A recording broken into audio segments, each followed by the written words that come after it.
Hey guys, tonight, we're stepping into the candlelit corridors of imperial palaces, where the scent of sandalwood hangs thick silk slippers whisper against mosaic floors, and behind gilded screens a quiet empire of women waits. You're about to spend the night inside the rarely told, deeply scented world of medieval emperors and their concubines.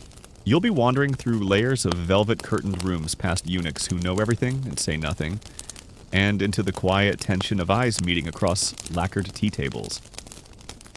There will be no battles, no politics, at least not the loud kind. Just you gliding like a sleepy fly on the wall through the most private world power ever built. And yes, if you're hoping to become emperor by the end of this, you probably won't survive even breakfast. Not unless you enjoy drinking powdered antelope horn and memorizing everyone's cousin's birthdays. So before you get comfortable, take a moment to like the video and subscribe, but only if you genuinely enjoy what I do here.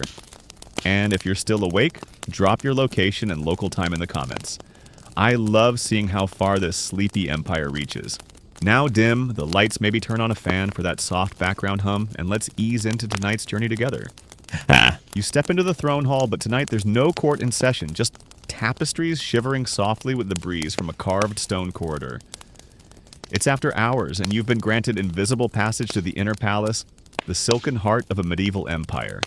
From China to the Ottomans, Byzantium to Benin, emperors across continents had one common interest: a carefully curated world of concubines.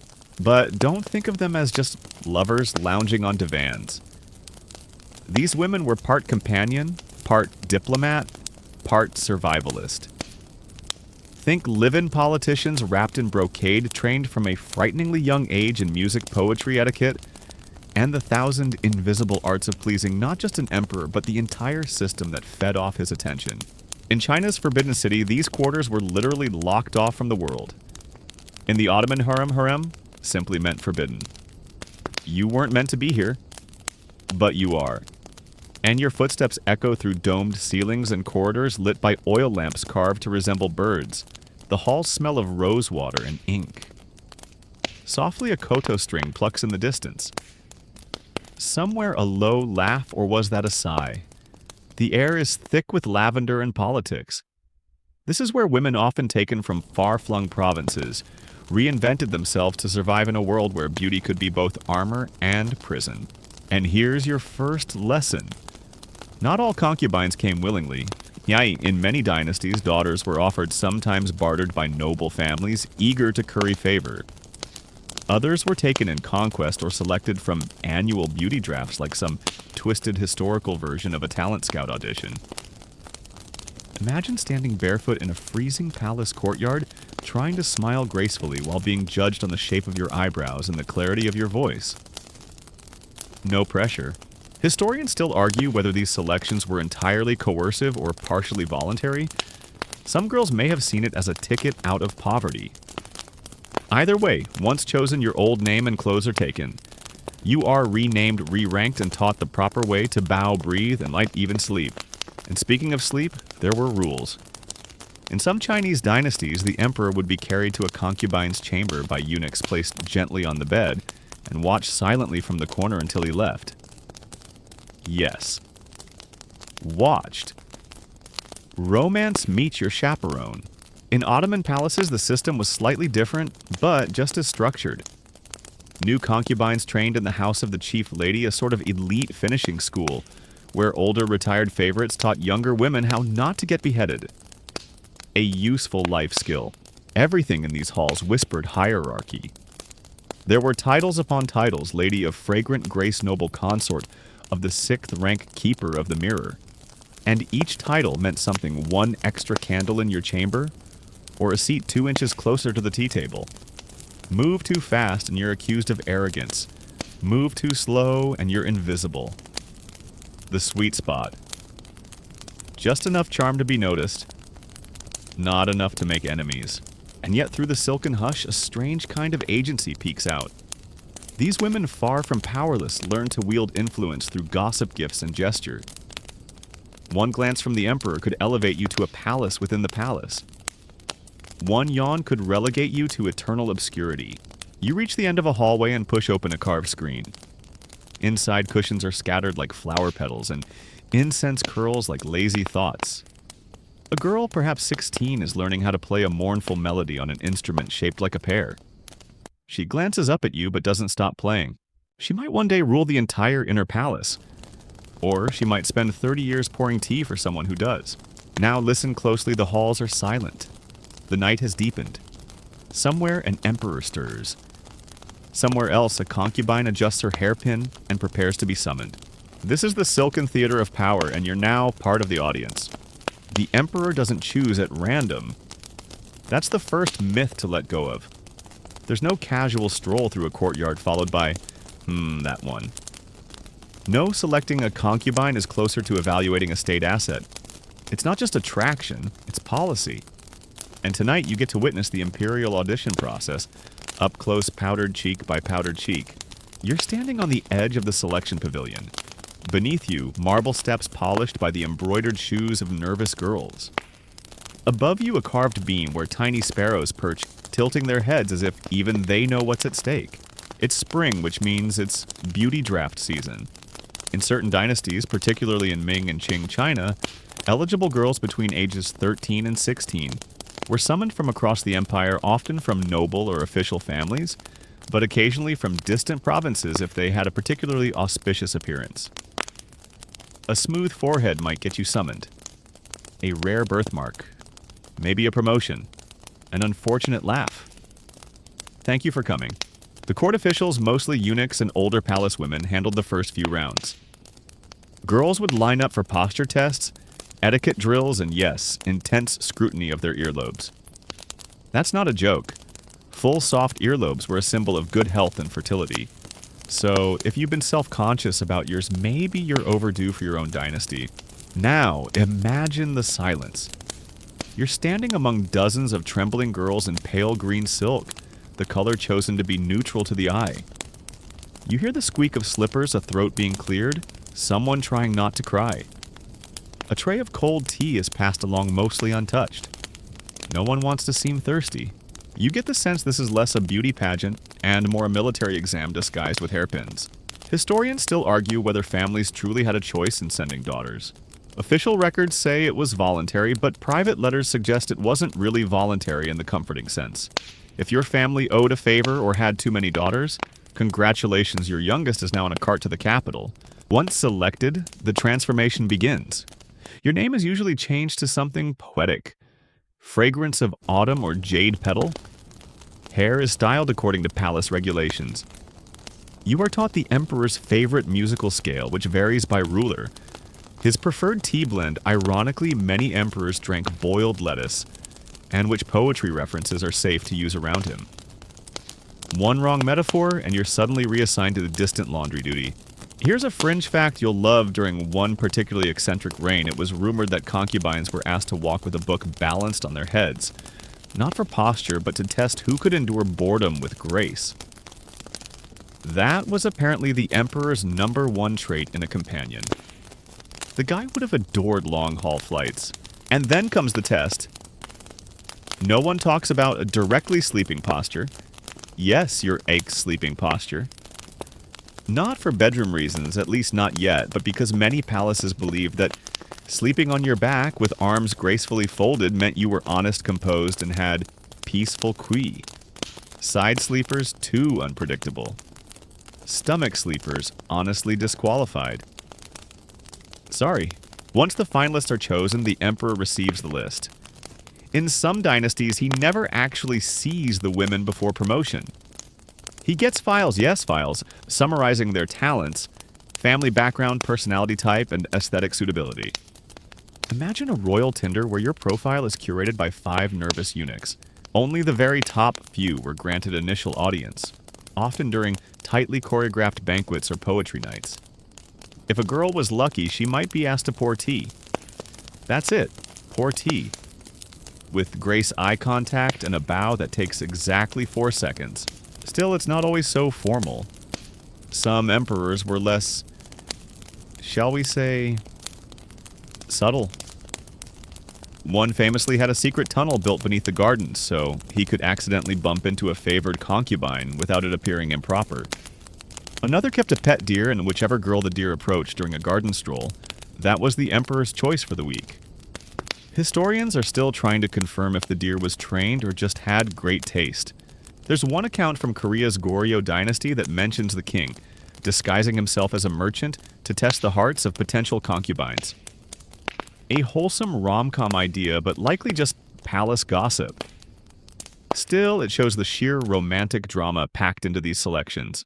And don't forget, sometimes the girls had tricks of their own.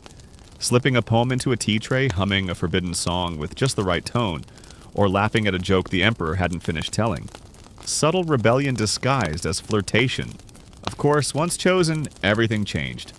Your chamber is moved closer to the emperor's quarters. You're assigned personal attendants, and your wardrobe is expanded to include precisely 7 shades of blue. Why blue?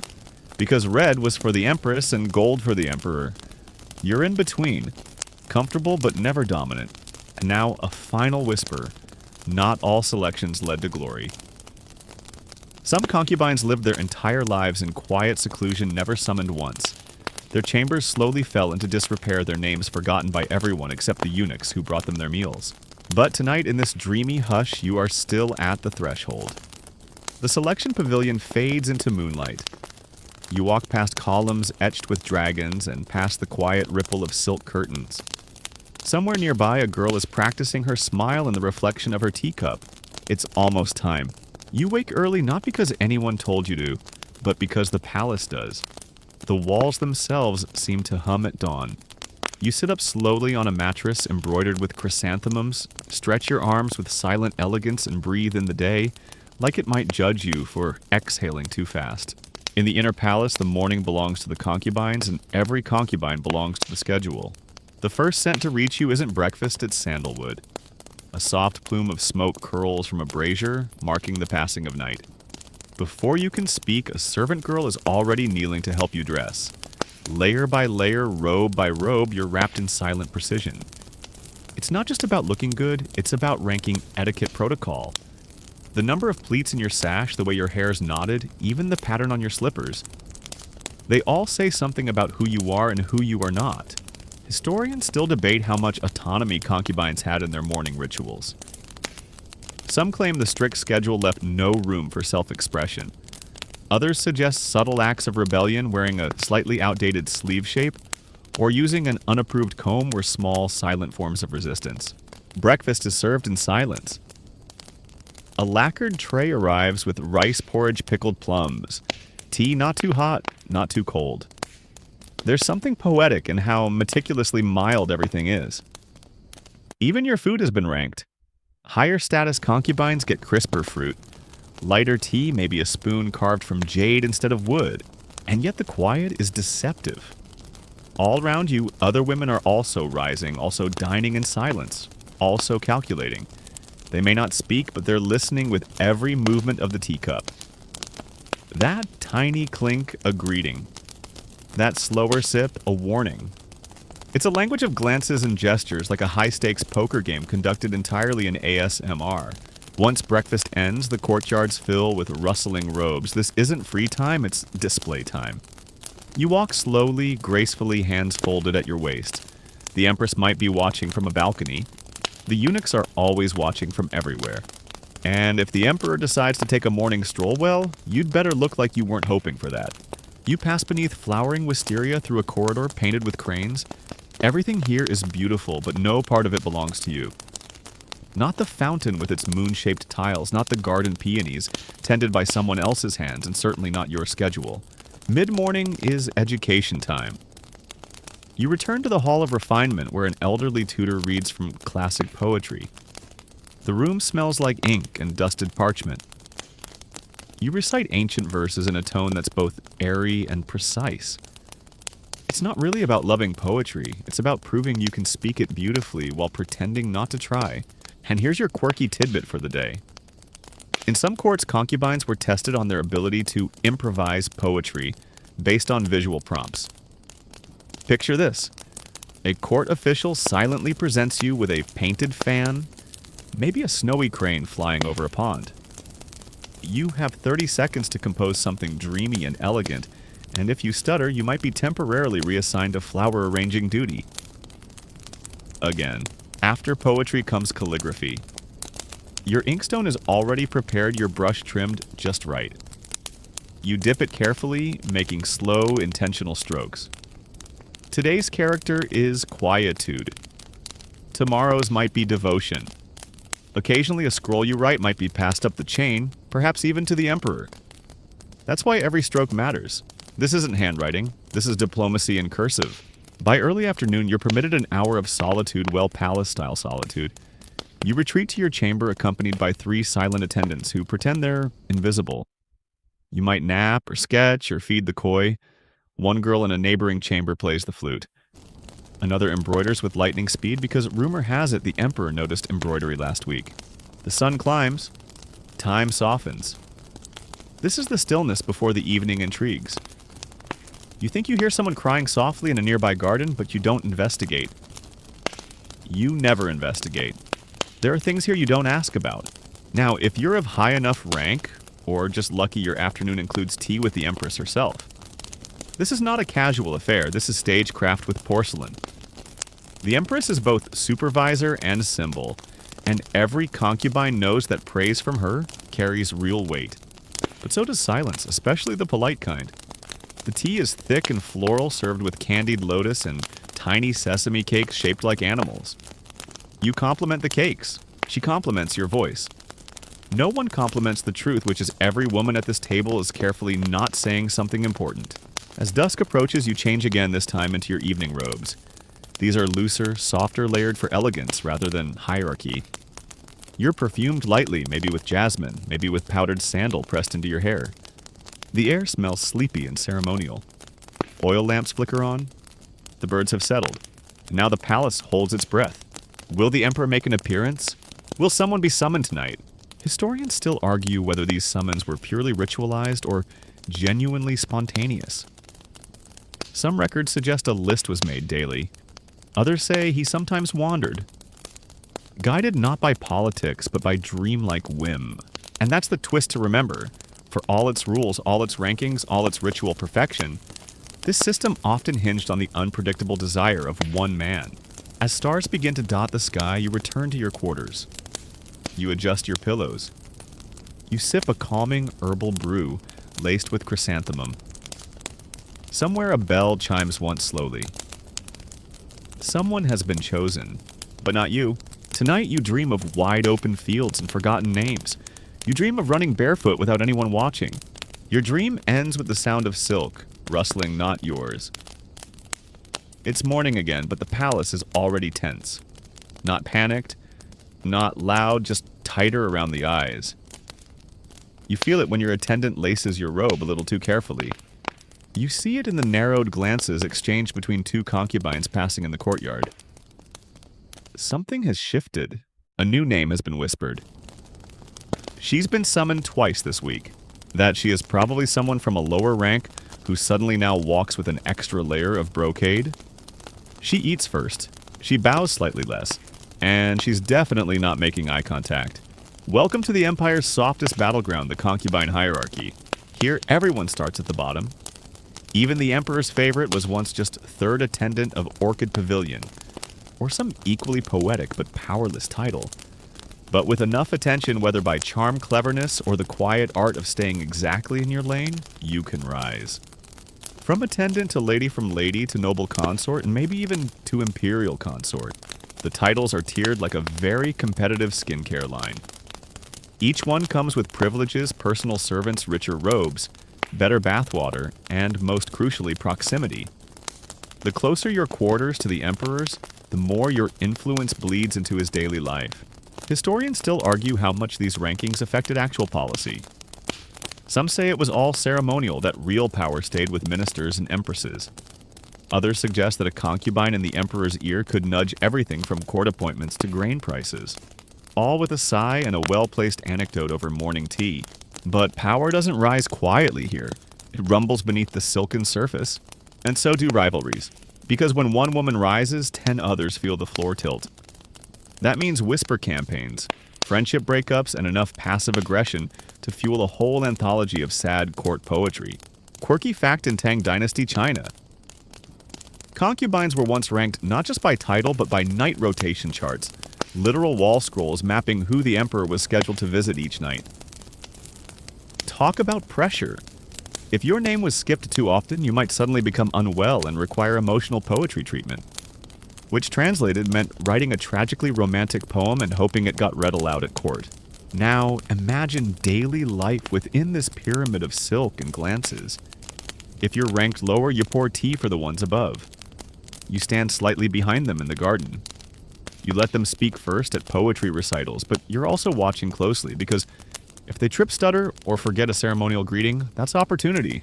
Even compliments are dangerous. One too sweet remark could be interpreted as sarcasm. A borrowed hairpin might start a 2-month Cold War. And don't even think about sharing perfume unless you want everyone to smell exactly like your downfall. You start to hear stories. Lady Zhen who embroidered an entire curtain in secret with coated flowers that mocked a rival's appearance. The 5th consort, who pretended to faint every time the emperor walked past until he noticed her, and promptly ignored her forever. Or the quieter ones, the woman who stopped singing because another concubine sang the same song a bit better. That one stings more than it should. And somewhere in the middle of all this, there are the true masters of the game. The ones who make rising look accidental. Who are always kind, always calm, always coincidentally present at the emperor's favorite spots, without ever looking like they meant to be. These women don't gossip. They don't react. They simply float. You are not one of them. Not yet. Maybe not ever, but you watch. The palace rewards patience and luck. Occasionally, a concubine is suddenly promoted with no visible reason. Was it a private joke shared with the emperor? A song that reminded him of his childhood?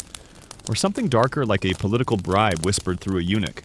Historians still debate the case of imperial consort Dao, who rose from obscurity in a single season. Some say she had the most refined handwriting in the empire. Others claim she was the niece of a military governor. Still others suggest the emperor simply liked her laugh. It's impossible to know. And that's the point. The hierarchy is as much theater as it is rulebook. It keeps everyone on their toes. A little fearful, a little hopeful, always performing. And that performance has consequences. Concubines have been known to fast quietly when passed over too long. Others took to copying scripture obsessively hoping the emperor would see their devotion, or at least wonder why they suddenly smelled like old ink. But you do your duties. You smile at the right people. You offer no opinion when the third lady of Spring Pavilion accidentally spills jasmine oil on your robe. Instead, you help her mop it up and compliment her grace. Because you understand the real secret of the hierarchy, survival isn't about climbing. It's about staying in the game. Tonight, you bow a little deeper at dinner. You sip your soup quietly. And as you return to your chamber, you feel a shift. Your pillow's been fluffed just so. Your favorite tea has been pre-warmed. Someone is watching you closely and they're smiling. You're not sure what it means. But in the palace of ranks and rumors, a single smile might echo for days. It's bath day, and not the kind where you duck into a tub and hum to yourself behind a locked door. No, this is the imperial bath ritual, a full sensory spectacle of steam, silence and scrutiny. If the hierarchy is a ladder of silk, then the bathhouse is where everyone pretends they're not climbing it. You begin the morning with a walk down the marble corridor lined with carved lotuses. The sun hasn't quite risen, but the air is already thick with jasmine and peach water. That's your first clue today's blend is meant to suggest sweetness. Or maybe to mask tension. The attendants speak in whispers as they open the bathhouse doors. Steam pours out like a ghost has just exhaled. Inside, the bath is less a tub and more a miniature lake carved from pale stone, filled with heated spring water that smells faintly of sandalwood, and a hint, just a whisper of ginger.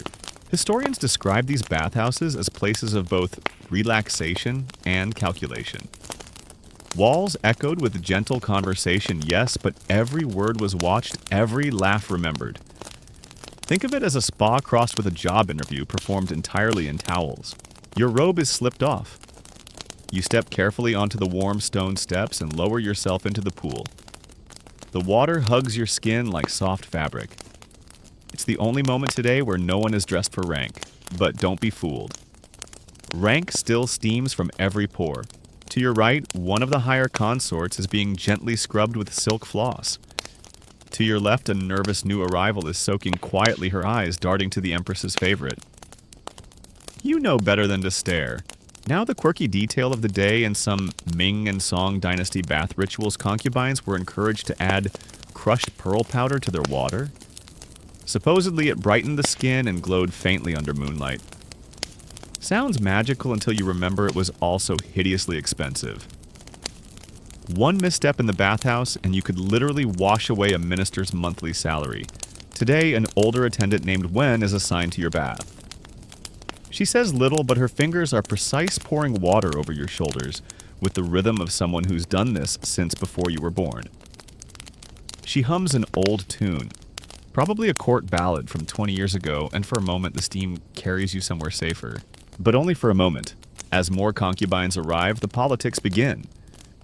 There's a group to the far side of the pool speaking in careful metaphors. One mentions a certain painting the emperor praised. Another compliments a poem accidentally left behind in the music hall. Every phrase is a veiled move. Every giggle is part performance. And yes, there are rules even in the bath. No loud splashing, no direct address of someone far above your rank, no mention of your own name unless asked. The bathhouse may be warm, but the etiquette is ice cold. Still, this is where real alliances are born. Behind the giggles and incense, women form quiet pacts, trade secrets, signal shifts and loyalties, maybe even agree to protect one another. Historians still argue about the bathhouse scene recorded in the memoirs of a retired court lady where two consorts allegedly exchanged coded gifts hidden in soap dishes. Real or not, the story lingers because it feels so possible. As you soak your eyes drift to the ceiling, painted cranes circle in a pattern meant to evoke longevity and grace. But one has a chipped wing imperfection tucked into perfection. Your thoughts are interrupted by laughter. Not cruel, not forced, genuine. A senior concubine is telling a story about a squirrel that got into the emperor's study and chewed through a scroll. It's a rare sound, real joy, and it spreads. Even you laugh softly into the steam. This is the paradox of the palace. In the middle of this delicate, high-stakes theater, moments of strange humanity still break through. Shared stories, a badly tuned lute, a sleepy girl leaning too far and nearly falling into the water. You almost hope she does just for something real. And yet, as the attendants begin to help each woman out of the bath, order returns. Robes are slipped on, hair is brushed with camellia oil, and expressions tighten like freshly tied sashes. The moment fades like steam against cool marble. In your chamber later, the bathhouse scent still clings to your skin. You sit at your mirror comb in hand and realize someone left a folded note on your table. Just 3 lines of poetry. Peach water on skin. A glance across the hot spring winter retreats fast. There's no name, but you know exactly who sent it. And you know exactly what it means. Someone wants an alliance. In the evening, you take a longer route to the music hall where soft zither notes fill the air. You pause near the courtyard pond. The koi are sluggish in the cool water, gliding beneath lotus leaves like thoughts that haven't surfaced yet. That night, you dream of warm water and painted cranes that can finally fly. You wake to murmurs in the hallway. Not loud, not scandalous, just that overly polite hush that means someone's star is rising. The emperor has chosen a new favorite. Her name floats through the courtyards like a scented breeze. Jade Spring. Of course that's not her real name, but it's the one she's been given, now stamped in gold calligraphy on the roster of favored consorts. Just like that, Jade Spring is no longer background, she's headline material. And everything changes. You notice it first in the food tray. Jade Spring's breakfast includes lychees out of season and outrageously expensive. Her servants wear sashes embroidered in gold. And her chamber gets the first pick of rose water for bathing, which means yours smells like whatever was left at the bottom of the jar. Possibly carrots. Being the emperor's favorite means more than shared glances. It means power. Soft, slippery power. A single raised eyebrow from Jade Spring could reroute a shipment of silk, postpone a court appointment, or determine who plays the zither at next week's garden banquet.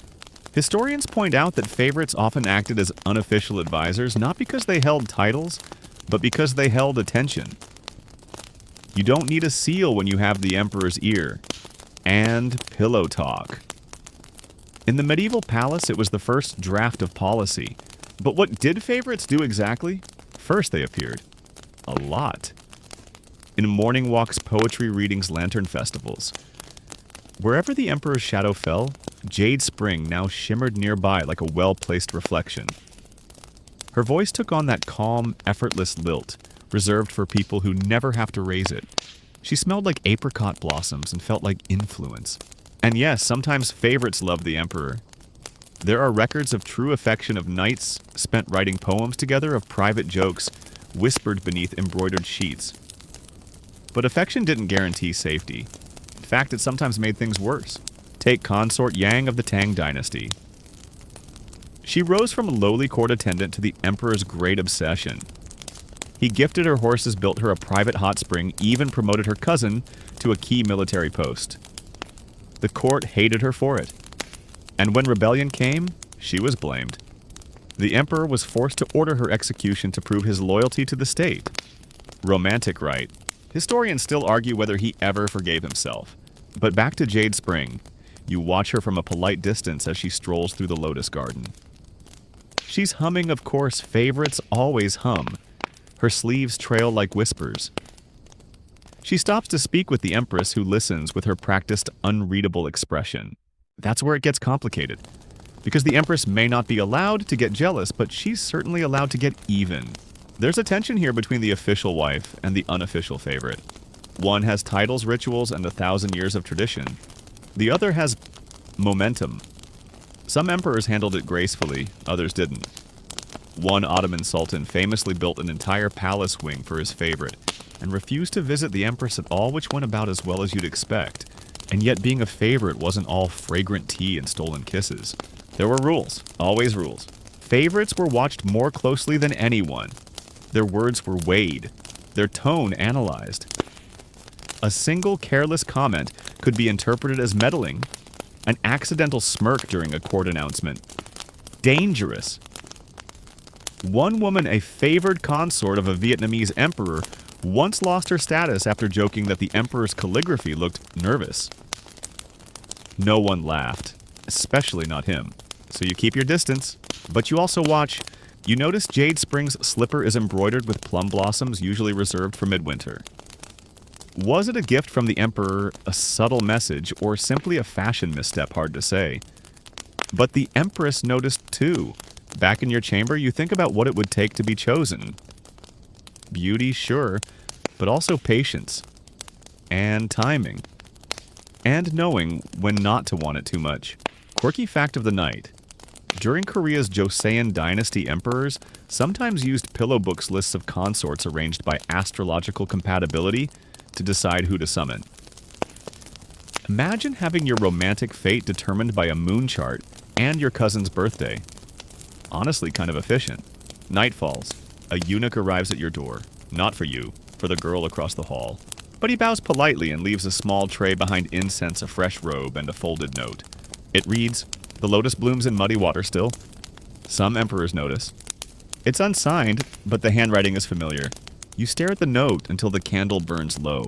Somewhere in the palace, the emperor is laughing.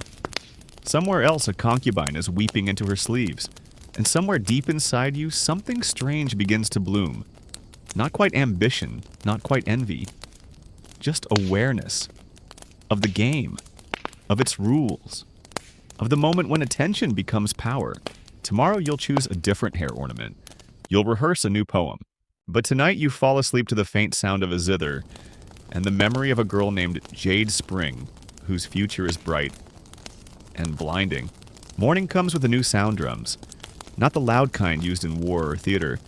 These are soft, ceremonial, like the heartbeat of a palace, pretending nothing ever changes. But everything has changed. The Empress is summoning everyone. It doesn't happen often, and when it does, the palace vibrates with speculation. Did Jade Spring say something wrong? Is the Emperor ill? Is a festival coming early? You dress with more care than usual. Nothing too bright, nothing too dull.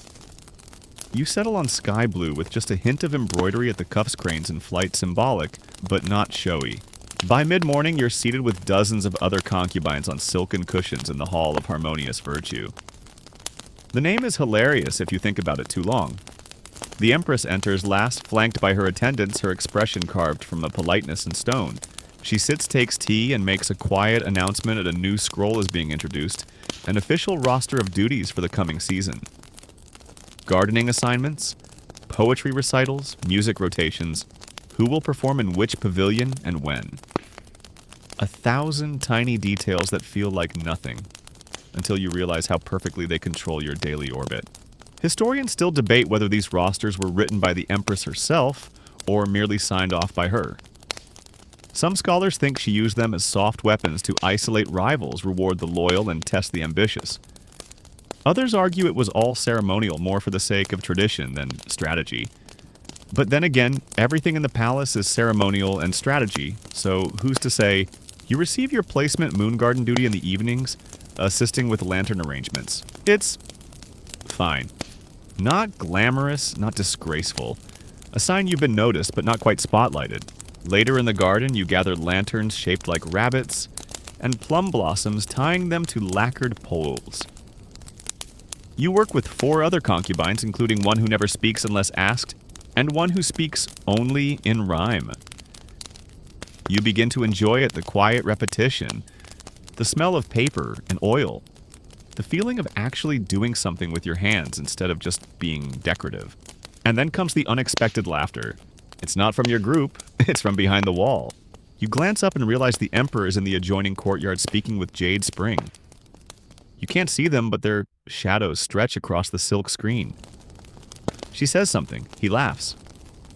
Then he says something, and she laughs harder. It's the kind of laugh you can't fake.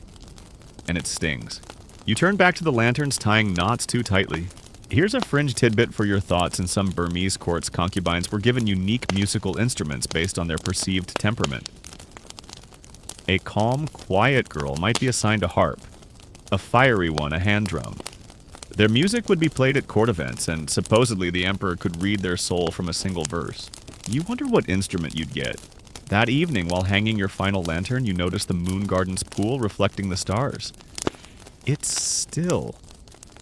Too still. You pause, kneeling by the edge, trying to remember the constellations your mother once named for you. Before the palace. Before silk. Before all this. And then footsteps. A eunuch appears, hands folded, his face unreadable. Her Majesty requests your presence. You bow more to collect yourself than out of obedience. Your mind races. Did you step out of line? Did the Empress see you pause too long?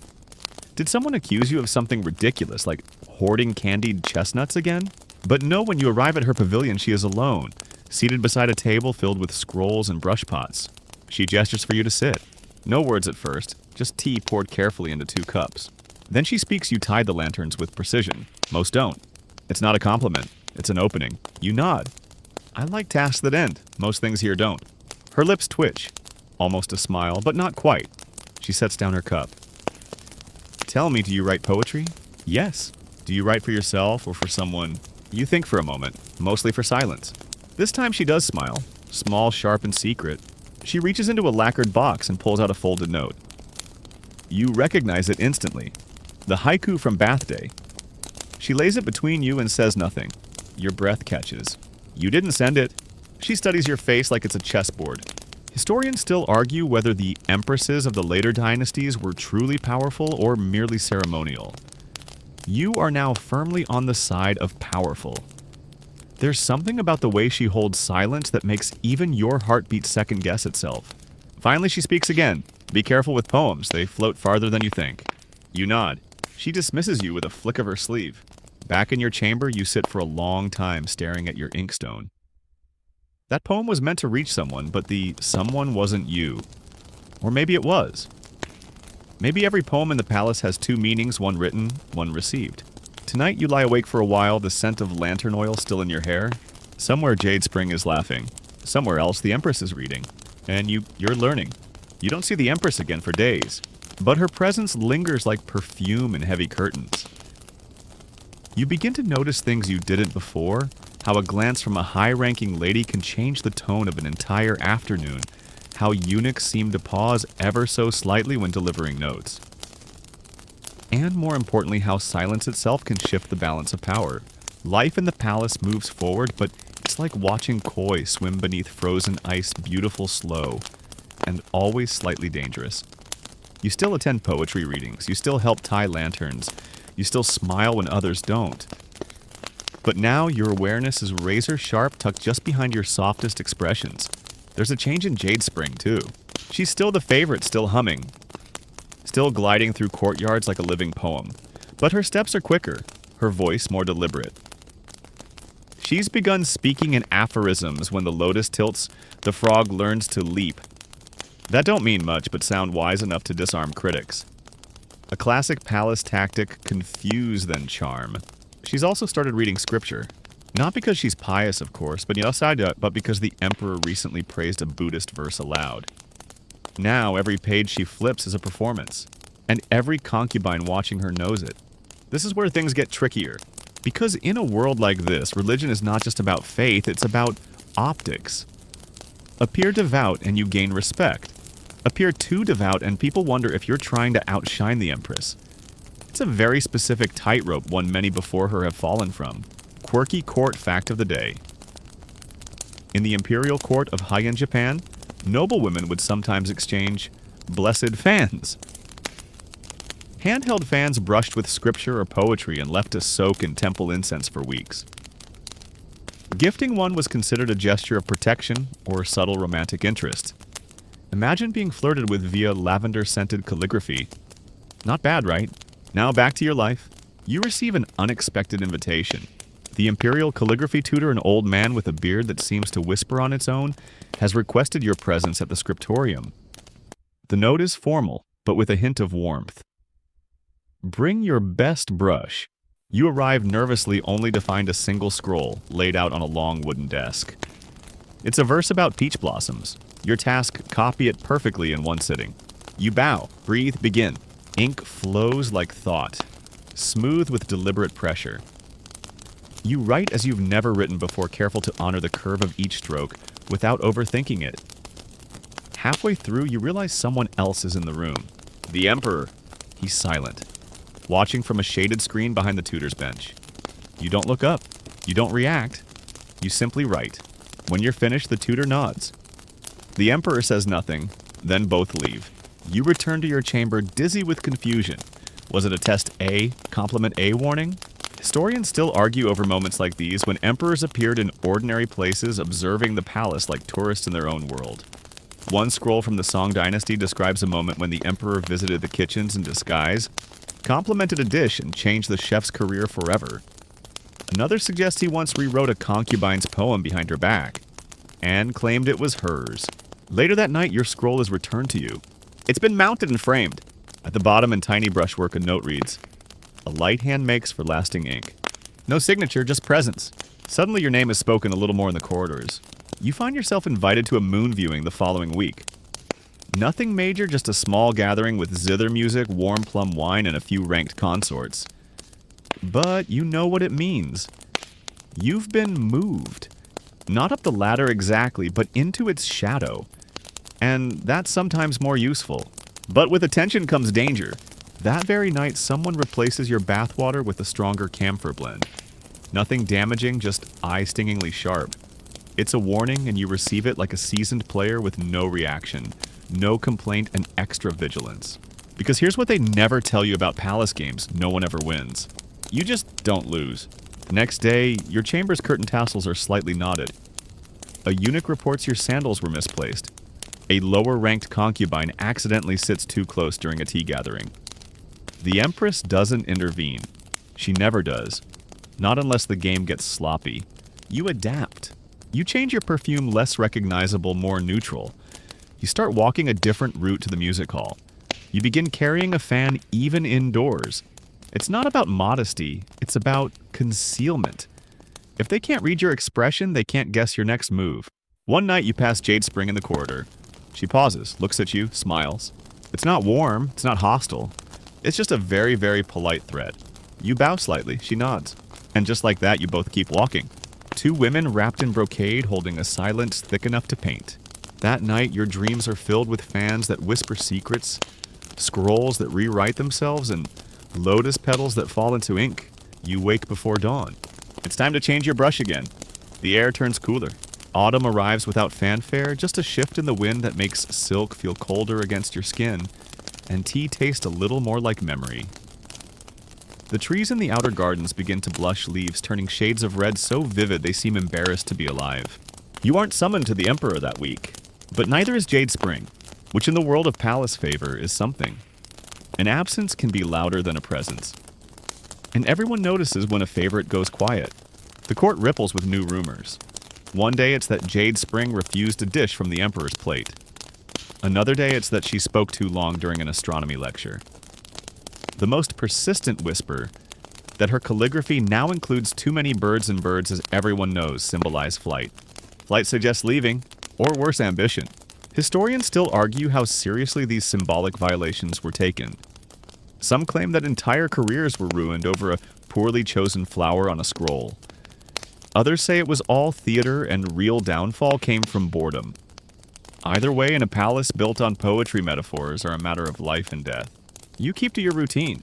Lantern duty, brushwork, walks in the morning mist.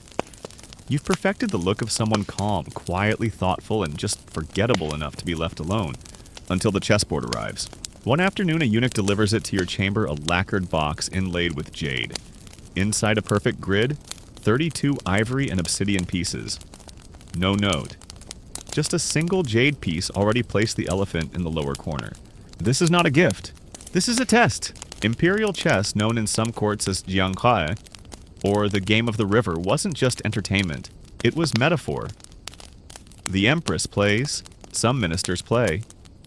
A few high-ranking consorts are known to observe even place bets. But to be invited into a game without words, that's dangerous. You respond the next day, quietly. Your piece, the advisor, centered cautious. You leave the board visible on your table lid, half closed. It stays that way for 2 days. Then it changes. New piece chariot, bold move, someone is testing your style. So you reply cannon. Indirect clever. You're not afraid, but you're not reckless. This is how power plays look in the palace. No declarations, no battles. Just ivory pieces moving in silence. Quirky detail during the Mughal Empire in India, royal women sometimes played chess with gem-encrusted boards. The Empress Nur Jahan was said to have defeated 3 nobles in a row while sipping rosewater. One game allegedly lasted 5 days and ended when she accidentally spilled pomegranate juice on the board. Scholars debate whether it was really an accident. Back in your chamber, the chessboard becomes your new confidant. You begin to interpret each piece as a message. Horse, spritey unpredictability. Soldier, Mazur, pressure. Elephant, pass, distance. It's less about winning than about understanding who's playing. Is it the Empress, the Emperor, a rival? Or worse, someone pretending to be someone else? Each morning your servant glances nervously at the board as if afraid it might bite. You, however, feel calm. It's the kind of calm you've been training for, quiet, coiled, observant. And then something unexpected. The Empress announces a seasonal poetry competition. This isn't unusual. What is unusual is the theme, changing leaves, changing hearts. Subtle. You're invited to participate, of course. Everyone is. But only a few poems will be read aloud in the Hall of Mirrors beneath 1,000 floating candles, and one extremely judgmental turtle carved into the ceiling. You spend 2 days writing nothing. Then late one night, the words arrive. The wind does not choose which leaf will fall first, only which ones it notices. You don't sign it, just fold the poem, seal it with a pressed chrysanthemum, and place it in the basket by the tea house like everyone else. The reading comes 3 nights later. Silk rustles. Candles sway. The Empress sits at the head of the room, her expression as smooth as porcelain. The Emperor is there too, sipping wine that's probably older than you. One by one the poems are read. Some are beautiful, some are dull. Some are so carefully constructed they forget to feel anything at all. And then yours. You recognize it by the pause. The Empress's reader clears her throat and begins. Your words float into the room like mist. No reaction, no smile. Just silence. Which in this place is everything. That night the chessboard changes again. A single move the general moved backward. Whoever is playing, they've taken a step. Not of surrender, not of fear, just awareness. Maybe it's respect. Maybe it's strategy. Either way, the game continues. And you sleep easier that night than you have in weeks. The leaves fall outside your window. The Emperor dreams elsewhere, and somewhere deep in the palace, a new piece is being carved. The leaves outside are almost gone now. Bare branches claw at the sky like old brushstrokes fading from a scroll. Winter hasn't arrived yet, but it's leaning against the door, breathing frost through the cracks. Inside the palace, the mood is shifting quieter, slower, and for some reason heavier. You can feel it during breakfast. The chatter that once danced across the lacquered tables now trickles like a shallow stream. Fewer jokes, more glances. The kind of silence that knows something but doesn't say it yet. You're eating lotus root porridge when the announcement comes. An imperial envoy has arrived from the west. A delegation bearing gifts letters and, most interestingly, a new concubine offered as a diplomatic gesture from a minor kingdom. It's an old tradition, but not a casual one. Sending a woman to the imperial harem is more than goodwill. It's a wager. A gamble that beauty, manners, and the right combination of luck and subtlety might translate into favor. And influence. And tonight she's being introduced at the winter tea. Now the winter tea isn't really about tea. It's about observation. A select gathering where the emperor and empress sit, sip, and scan the room like connoisseurs of mood. The rest of you smile, serve, and try not to look like you're auditioning. You dress carefully pale silver with understated plum blossoms at the collar. Dignified but not distracting. You tie your hair higher than usual, it lifts your posture, makes your neck look longer, and subtly signals that you're alert. At the gathering, the new girl enters. She's young, too young, maybe 16. Draped in a crimson robe that swallows her frame with hair coiled so elaborately you wonder if she slept at all. She's not nervous, she's terrified. And she's trying not to show it. Her name is offered Lady Zaya. From a steppe kingdom so far west, you've only ever heard its name in military reports. She bows with perfect precision, recites a prepared verse in flawless courtly Chinese, and presents a gift to the emperor, a lacquer box containing of all things frozen snow pearls. They melt instantly. A moment of awkwardness. The air holds its breath. Then the emperor laughs, just once and not unkindly. Lady Zaya smiles, and just like that, the room exhales. Historians still argue about these gift concubines. Some say they were little more than bargaining chips used by smaller states to curry favor and guarantee safety. Others claim they often became trusted advisors precisely because they carried no old alliances. One famous case involved a Persian-born woman who introduced saffron to the emperor's kitchen and became his personal food taster for life. You watch Zaya closely. She's not performing. She's surviving. Every gesture, every smile, every silence is measured in teaspoons of caution. And yet she notices things. Her gaze lingers just a second too long on the imperial zither. She asks the tea attendant about the scent of the osmanthus petals. And when a breeze knocks over a scroll from the table, she catches it before anyone else moves. Sharp girl. You don't speak to her. Not yet. Not here. But you nod once as you pass her during the mooncake procession. She doesn't nod back. Smart. Later that week, she's assigned a chamber 2 corridors from yours. Close enough to hear her laugh through the paper walls. Or cry. You hear both. Not often, not loud, but enough to know she's not sleeping well. Neither are you. Quirky palace tidbit in some Thai and Khmer courts' new concubines were subject to a listening period. 10 days of near silence where they were expected to absorb every rule, every pattern, every unspoken rhythm of the palace without speaking unless spoken to. It was considered impolite to smile too brightly or walk too fast during this time. An entire generation of power was built on a well-timed restraint. You wonder what Zaya has been told. More importantly, you wonder who's watching her. Because someone always is. Favorites fade, empresses observe, rivals test. A week later, someone cuts the hem of Zaya's robe. Not all the way, just enough to trip her if she walks too quickly. She doesn't trip. She kneels calmly and tears the robe further, then wraps it like a sash. Turns it into a new look. People notice. The next day, half the concubines try the same style. The empress says nothing, but at dinner she wears the same robe Zaya wore. Uncut. That's not a compliment. That's a conversation. Zaya survives her first moon ceremony, her first embroidery display, her first formal address to the emperor. You hear he asked her about the snow in her homeland. She described it as so white it makes paper look blushing. You steal that line. Write it in your notebook. May as well keep a collection of palace-worthy metaphors. And then one night, Zaya sends a note, folded into a paper crane, delivered with a sugar plum. It reads, "If I step wrong, will you walk with me anyway?" You don't reply, not directly. You send her an old brush worn smooth by years of ink. No words, just understanding. That night, for the first time in weeks, the chessboard doesn't change. Perhaps the game has paused. Or perhaps it's shifted entirely. The snow arrives in whispers. At first, just a few flakes caught in the folds of a servant's robe. Then more gently tapping against the palace windows like cautious visitors unsure if they're welcome. By the end of the week, the courtyards are covered in a soft hush of white, and the entire world seems to exhale under its weight. Winter in the palace is supposed to be tranquil, a season of reflection of poetry by the brazier of steamed persimmons and cloaks scented with cedar. But this year there's tension crackling beneath the calm like firewood that burns too quickly. You see it in the way people move tighter, more bundled, more careful. Conversations are shorter. Smiles last half as long. Jade Spring hasn't been seen in days. Her chamber remains lit at night, but no one enters. Her personal attendants have been reassigned. The eunuch who once carried her silk wraps now delivers rice wine to the Empress's wing. No official statement has been made, which in court language means something very official has happened. You don't ask. No one asks.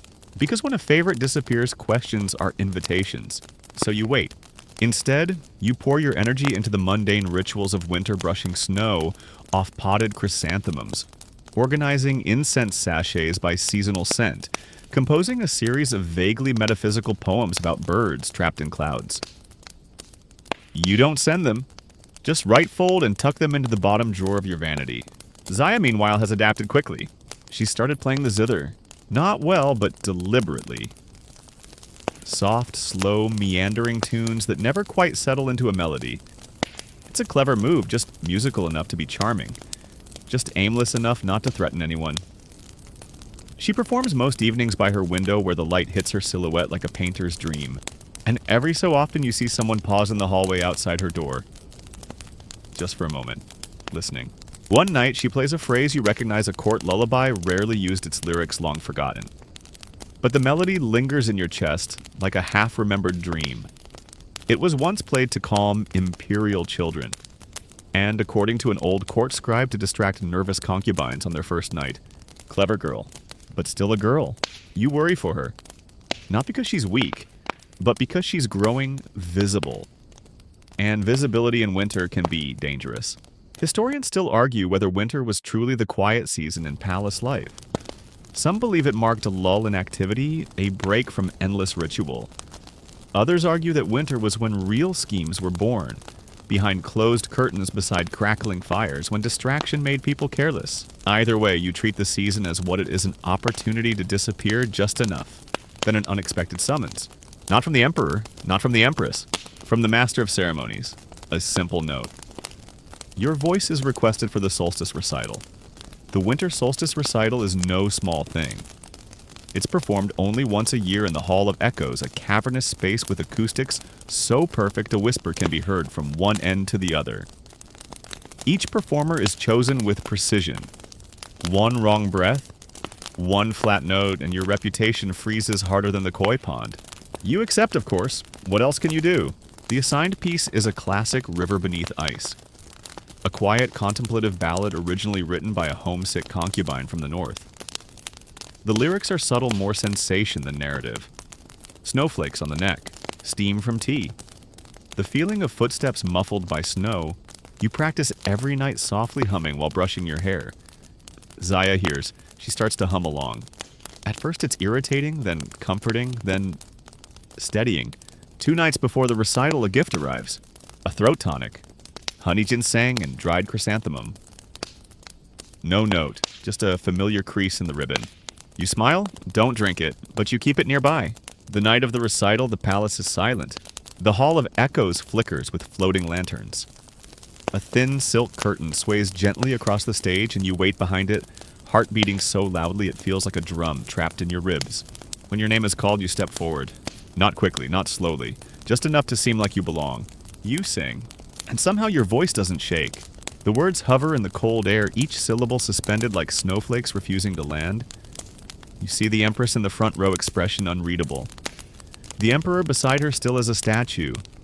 Around them, the court leans forward ever so slightly like reeds pulled toward the sound of water. When you finish, no one claps. They never do. But a moment of silence follows true silence. No rustling, no whispers, just stillness. And that's all you need. Later, as you return to your chamber, someone passes you in the corridor. A eunuch, young, nervous. He presses something into your hand and vanishes. It's a note. 5 words written in faint ink. The river saw its reflection. You don't know who sent it, but you know what it means. Your voice reached someone. And in the world of palace winters, that's warmer than any fire. You wake before dawn. Something in the stillness feels off. Not dangerous, just expectant. Like the whole palace is holding its breath, waiting for snow to fall or a name to be spoken aloud. The brazier in your room is cold. The tea lukewarm. Even the sparrows perched along the eaves seem quieter today. You pull your cloak tighter, not because you're cold, but because you suddenly want to feel smaller. The note arrives just after sunrise. Folded in ivory paper, sealed with the Empress's personal crest, a plum blossom brushed in cinnabar ink. You recognize it immediately. No one else uses that shade. You open it with careful fingers, unsure whether to feel honored or warned. It's brief, just a line. Join me for ink. No time, no address, which means you're expected to know both. You do. By mid-morning, you stand outside the plum study, a modest but exquisite building, nestled near the edge of the upper gardens. It's rarely used except for private moments, less ceremonial, more contemplative. The Empress paints here, writes here, plans here. You enter. She doesn't look up. She's seated cross-legged on a cushion, sleeves rolled up, a scroll stretched before her like a ribbon of sky. Her brush glides with impossible grace-curved strokes. Feathered pauses, dots that look like falling rain. She gestures for you to sit. You do. For a while there's no sound but the whisper of ink on parchment and the slow tick of the incense clock. Finally she speaks. You sing like someone who used to cry. You don't answer. She dips her brush. Most here are busy trying not to be heard. You let the silence wrap around your voice instead. You breathe softly. Historians still argue whether the empresses of this era used the arts for diplomacy or for deflection. Whether their calligraphy and poetry were genuine acts of creation or camouflage for political maneuvering. Most likely it was both. A brush can be gentler than a sword and sharper too. She places her brush down, picks up a small scroll, passes it to you. You open it. It's your poem. The one from the solstice recital. But underneath your verses, there are new lines. Her lines. Even when the snow melts, the river does not forget the sound of ice. A reply. You look up. She is watching you now, not harshly, not kindly, just watching. Do you write to be remembered, she asks. You shake your head. Good, she says, because memory is not always a gift. Outside, wind brushes through the garden, scattering loose petals from the winter camellias. A single red blossom lands on the threshold between you. She notices, doesn't pick it up. Instead, she leans back. There are things in this palace, she says, that only the forgotten understand. And there are things only the nearly forgotten ever get to see. You wait. She continues. There will be a banquet next week. Spring's approach, he's asked that you perform. You blink. The Emperor. She nods once. Not a suggestion, a declaration. And just like that, the air shifts again. You leave the plum study with your mind spinning. The Empress has just sponsored you. Not publicly, not officially, but in palace terms, a shared scroll is as intimate as it gets. A brushstroke passed between two women is heavier than most political treaties. Still, you don't feel triumphant. You feel watched. The next few days pass in a daze. You rehearse. But the piece you've been assigned is unfamiliar, a southern folk tune adapted into court style. It's meant to be light romantic, full of river metaphors and boat imagery. You hate it, but you sing it well. Zaya visits your room one night, unannounced. She doesn't speak at first, just settles onto your floor cushion and pours herself tea. Finally, she says, when I came here, I thought silence was safety, but it's not. You glance up. She looks older, not aged, just sharpened. You ask, then what is... She shrugs. Being uninteresting. Being between the poems. Not quite the first line, not quite the last. You offer her a slice of candied quince. She accepts. Quirky side note: in some African palaces, particularly in the Kingdom of Benin, female palace officials were trained to interpret tone rather than speech. The higher their rank, the fewer words they used. One royal concubine became so powerful she was known simply as the pause. Everything she said was considered prophecy, even when it was just a sigh. You're beginning to understand that. The night before the banquet, you take a walk. Wrapped in layers, hair, braided simply, you slip through the lesser-used courtyards. The snow crunches beneath your feet like soft whispers. Somewhere in the distance, you hear laughter sharp too loud. Someone's had too much plum wine. You find yourself at the Moon Garden again. Lanterns are already being hung. One of them is yours, the plum blossom design from weeks ago.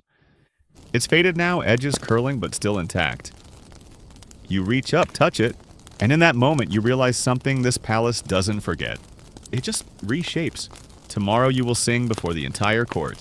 You don't know what will happen next. But tonight you're here, in the garden, with your breath clouding in the air and your past hanging from a wire like a small quiet flame. The banquet begins with drumming. Not loud, not triumphant. Just a soft, steady rhythm that mimics a heartbeat.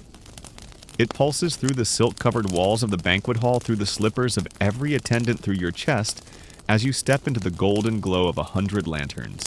You keep your eyes down. Not out of fear, not quite, but because in a room full of watching eyes, the only safety is in pretending you're not being watched. Everyone in this room has studied the art of not staring while seeing everything. The Emperor sits at the head of the room, framed by red silk banners and clouds of perfumed steam from the hot wine pots. He looks tired. Not weak, just worn. The kind of weariness only power can cause. The Empress sits to his right, dressed in palest blue like the moon in watercolor. She doesn't look at you, but her fan tilts forward, half a gesture, half a shield. You take your place by the musicians. The zither player nods once. The flute bends into the opening notes. You begin to sing. Not with force, not with flourish, just clearly, cleanly. Like you're telling the story to the back of your own throat and everyone else is lucky to overhear it. The song is lighter than you prefer a folk tune, wrapped in court robes, all lilting rivers and peach blossoms and wind-tossed longing. But you lean into it, let it carry you like a little paper boat. By the end, your voice fades like breath on a window. The silence that follows is long. Then a single clink, the Emperor setting his cup down. He says nothing, but he nods, and that's louder than a standing ovation. You bow, once deeply, then retreat. The rest of the banquet passes in fragments. Dancers dressed like cranes flutter across the floor. Scribes recite verses in winding meters that make no sense after the third cup of wine. Jade Spring does not appear, nor is her name spoken. Zaya sits far back silent, her hands folded in her lap, like she's holding something fragile. You're not invited to the central tables, but someone sends you a plate wrapped in gold thread. You eat slowly, fish glazed in plum-candied lotus root, and a single dumpling shaped like a flower. Each bite tastes like ceremony. Then, without warning, everything changes. A servant slips. It happens fast, the clatter of a dropped tray, a splash of wine across the mosaic floor, and a sharp intake of breath from 3 different corners of the room. But it's not the spill that matters. It's what falls with it. A note. Thin parchment unfolded by the wine skidding to rest right near the Emperor's foot. He picks it up, reads it, pauses, passes it to the Empress, and suddenly the air goes colder than winter. You can't read their expressions, no one can. But whatever that note said, it wasn't meant to be read aloud. And now it has. Historians still argue about this night. Some say the note was a love letter between 2 lesser consorts accidentally dropped. Others believe it contained information about a plot, a quiet power shift long in motion. A third theory suggests it was nothing at all, just an unrelated poem, wrongly timed. But tonight it does something irreversible. The banquet ends early. Too early. The Empress rises first, always a bad sign. Her fan is now closed, held like a blade. The Emperor follows slower, not looking at anyone. You remain seated. No one moves until the sound of their footsteps fades beyond the outer gate. Then, like breath rushing back into lungs, the room begins to shift. Servants whisper. Dishes are cleared faster than ever before. A eunuch stumbles and is caught by another before he even falls. Zaya walks directly toward you. She doesn't speak. Just sits beside you on the stone bench by the garden wall. hands you something folded and warm. It's your old scarf, the one you left in the music hall weeks ago. You smile. She doesn't. Instead, she whispers, "Be careful who notices your silences," then leaves. You sit alone for a long time, scarf in hand, watching steam rise from the tea you've forgotten to drink. Somewhere above the moon is full. Not beautiful, not ominous. Just full. You return to your chamber to find a gift waiting, a single brush newly carved with a jade handle and a tiny inscription etched along the base. You run your finger over the words. They read, "Write gently, watch closely." No name, but you know whose handwriting it is. You sleep with the brush beside your pillow that night and dream of rivers that never freeze. The next morning arrives thick with fog. Not the poetic kind. Not the kind that drapes trees in silver or makes poets sigh into their sleeves. This fog is dense and sour, clinging to the palace like a warning. You taste it in the air before you see it, bitter and metallic like the memory of burnt incense. Something is shifting. The entire palace feels like it's walking on folded paper, one wrong step, and the whole illusion might tear. You hear it in the way footsteps echo differently down the halls, as though the corridors themselves are listening now. And no one is talking about the banquet. Not directly. Instead, you overhear sideways comments. Strange weather for plum blossoms. I wonder if the lanterns will stay lit tonight. One of the older attendants mutters, "Last time it was this quiet, someone got promoted. Or demoted." You don't ask questions. You do what you've been trained to do. Fade, soften, smile with your eyes instead of your mouth. The Emperor does not summon anyone that week. He's seen only once, standing at the edge of the North Garden, speaking to no one watching the koi beneath the ice. Rumor says he hasn't slept, that he's writing again, that he's not eating. Of course, rumor also says he's secretly building a second palace on a cloud made of cinnamon steam, so you take it all lightly. But you do notice one thing: Jade Spring's name is spoken again. Only once. By a kitchen servant who calls her the one with the red ink poems. No one responds. But the silence that follows feels a little more electric than usual. Historians still argue about Jade Spring's fate. Some claim she was exiled to a nunnery in the southern hills. Others say she simply changed her name, her robes, and her voice and became someone else, entirely hiding in plain sight within the palace.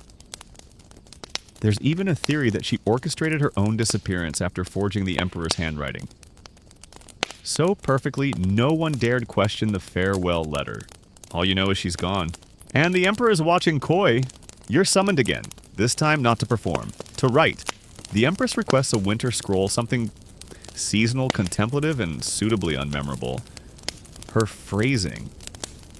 You understand what she means. A decorative piece, a distraction. Pretty but shallow, like a polite lie. You sit down to work. Brush in hand, you pull a fresh scroll across the lacquered table. Outside your window, the fog hasn't lifted. You use it as your starting point. A sky that forgets the sun. A path that leads nowhere. A bird that sings to hear itself. You pause. Too honest. Maybe, but you don't stop. The poem unfolds with a strange rhythm part, riddle part, lullaby. You lean into ambiguity, into quiet metaphors and gentle contradictions. No names, no truths. Just shapes and shadows. When you're done, you read it once, twice. Then you do something unusual. You burn it. Not out of fear, out of instinct. You start a new scroll, simpler, safer. This one's about snow falling on bamboo. No birds, no riddles, just serenity. You deliver it that afternoon. The Empress nods once. Says this will do. But you notice she places the scroll in her sleeve.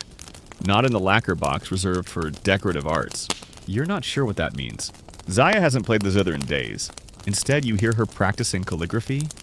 The scratch of brush on parchment filters through your shared corridor like moth wings against silk. You imagine her sitting there, back straight, lips tight, trying to make every stroke speak. That evening she knocks. Unusual. You open the screen. She enters without asking, closes it behind her, and places a sealed envelope on your desk. This, she says, is my apology in advance. You frown.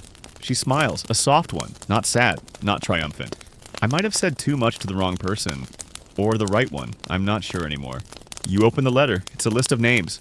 All women, all concubines. Some you know, some you don't. Some you're sure no longer live in the palace. Those, she says, were the ones who listened instead of speaking. Or who spoke at the wrong time. She moves to your window, looks out. The Emperor asked me yesterday if I missed the snow in my homeland. You wait. She continues, I told him I missed the snow that didn't melt into silence. You want to tell her to be careful, that words once spoken become birds with sharp claws. But she's already leaving. At the door, she turns back. If I'm sent away, she says, sing something ugly for me. Just once. A song without grace. You don't promise. But you don't say no. Later that night, the chessboard changes. New piece cannon advanced one step forward. Not subtle. A message. You don't move in reply. Instead, you stare at it until the candle burns low and wonder how much longer the board will have space for both of you. The frost arrives in full. Not just on the windows, but in the bones of the palace itself. The walls seem to creak louder. Doors hesitate before opening. Even your breath feels like it might shatter if you exhale too sharply. No one speaks above a whisper now. The fog is lifted, but something heavier remains a hush that's not natural, not seasonal. You feel it in the corridors, in the way servants bow lower than usual, in how the Empress smiles without ever blinking. 3 names vanish from the daily calligraphy roll. Not crossed out, just missing. No ceremony, no goodbyes. Zaya hasn't been seen since her visit. You ask nothing. You look no one in the eye. You sip tea that's gone cold before you can taste it. Then one night you're summoned again. Not for song, not for scroll, not for poetry. This time the Emperor himself. The message is vague. No title. Just, he requests your presence by the southern pond. It's a strange place for a meeting cold exposed far from the warmth of the ceremonial halls. But you dress carefully. Layers of quiet silk, hair unadorned. You wear no perfume, just clean skin and calm hands. You arrive early. He's already there, wrapped in a fox fur, standing by the frozen pond, staring down into the ice. His breath clouds in front of him like ghosts. He doesn't turn when he speaks. Do you believe a song can change a mind? You pause. Then I think it depends who's listening. He smiles, barely. I heard yours, at the banquet. I've heard most of them, actually. You don't respond. He continues. Most women here sing to be remembered. Or to be chosen. You sing like someone who doesn't care if anyone's listening. Another pause. That's dangerous. You meet his gaze. Finally, he turns. His eyes are lined with years, but still clear like ice that hasn't melted for a very long time. I have too many opinions, he says. Not enough truths. A gust of wind lifts the edge of his robe. He doesn't flinch. Do you know what they said in the letter that was dropped at the banquet? You shake your head. I do, he says. It was a poem. Poorly written. But hidden inside it code, names, suggestions, shifts in loyalty. You remain still. He steps closer. Do you know what it said about you? This time you nod. Because you don't. But you do. He laughs. Not cruelly, not warmly, just tiredly. He said you were too quiet to be trusted. You exhale. He looks past you into the trees. Silence is a kind of speech, he says. A dangerous one. Historians still argue whether this emperor ever truly feared a concubine's influence. Some say he dismissed women as distractions. Others argue that he listened far more closely than anyone realized, that he allowed silences to ferment until they became the wine he drank with decisions. Tonight he speaks softly. I can't protect everyone, he says, but I do notice. He offers something wrapped in red silk. You take it, unwrap it. Inside a brush. Not new. Old. Worn smooth with time. Its bristles stained with years of ink.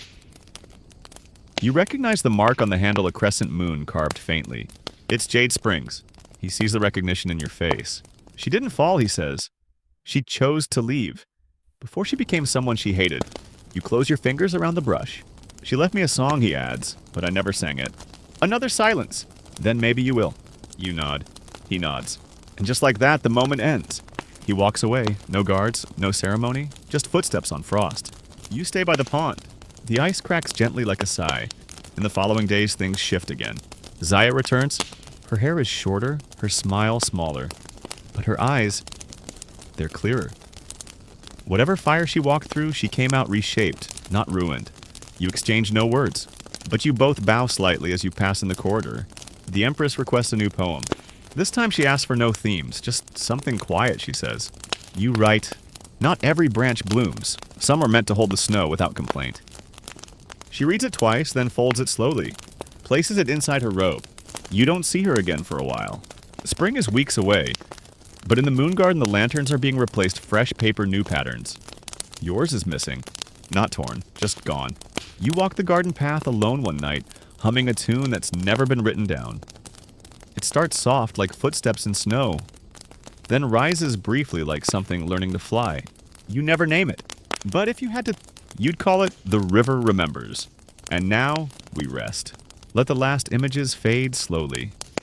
The frost-covered pond, the red silk-wrapped brush, a song never sung lingering like steam over a forgotten teacup. You've walked the halls of silence tonight, tiptoed through power wrapped in perfume and paper fans. Let your breath slow now. Feel the weight of your blankets as if they were embroidered robes, soft and warm. Let your body remember the rhythm of quiet, the hush of falling snow, the steadiness of a candle flickering just beyond the wind. You've watched the quiet ones move the loudest pieces. You've seen how poems can be weapons, and how silence, when sharpened just right, can say everything that needs to be said. Whatever you carry into sleep, you don't have to hold it tightly. Let it drift now like lanterns on a winter stream. Let it go where stories go into the soft, deep dark, where dreams take over and nothing has to make sense anymore. You are safe here. You are warm. And you are more than remembered. You are witnessed. So close your eyes now. Let the palace fade. The frost will melt eventually. But this quiet, this soft, strange, secret quiet, it will stay. Just for you. Good night. End of script. Sweet dreams.